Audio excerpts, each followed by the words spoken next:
अस्सलामुअलैकुम। इस्लाम one app में अल्हम्दुलिल्लाह हमने उर्दू के 13 तराजुम और इंग्लिश के 8 तराजुम शामिल किए हैं। इस वीडियो में हम आपको बताएंगे कि आप इस्लाम वन ऐप में तर्जुमा तब्दील कैसे कर सकते हैं। हम सूरह फातिहा ओपन करते हैं। यहाँ पे ऊपर आपको नज़र आ रहा होगा कि अभी मौलाना मौदूदी का जो तर्जुमा है वो इसमें भी सिलेक्टेड है। अगर आप चाहते हैं कि इस तर्जुमा को तब्दील करें तो ऐप में इसके दो तरीक़ेकार हैं।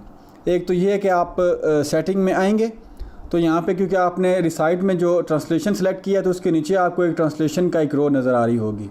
उसके आगे एक ड्रॉप डाउन है, जब आप उसको सेलेक्ट करते हैं तो जितने भी तराजुम हैं उनकी फ़हरिस्त आपको नज़र आ रही होगी। तो इसमें से जो भी आप सेलेक्ट करेंगे आपको वहाँ पे उसी तरह वो नज़र आना शुरू हो जाएगा। जैसे भी हम मुफ्ती मोहम्मद तकी उस्मानी का सेलेक्ट करते हैं और वापस सूरह फातिहा ओपन करते हैं तो भी आप देखेंगे कि जो तर्जुमा है वो मुफ्ती मोहम्मद तकी उस्मानी का आपको यहाँ पे दिख रहा होगा। ये तो एक तरीका है।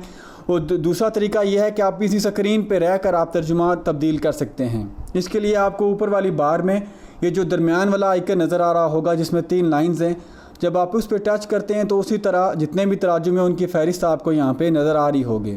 तो इस फ़हरिस्त में से भी आप जो सा सेलेक्ट करेंगे उसी तरह वो तर्जुमा आपको वहाँ पे नज़र आ जाएगा। जैसे यहाँ पे हम मौलाना फ़तेह मोहम्मद जालंधरी का सिलेक्ट करते हैं तो अभी आप देखेंगे कि उनका तर्जुमा यहाँ पे आपको नज़र भी आ रहा होगा और ऊपर ऐप की बार में आपको वो दिखाएगा कि अभी करंटली सिलेक्टेड ट्रांसलेशन कौन सी है।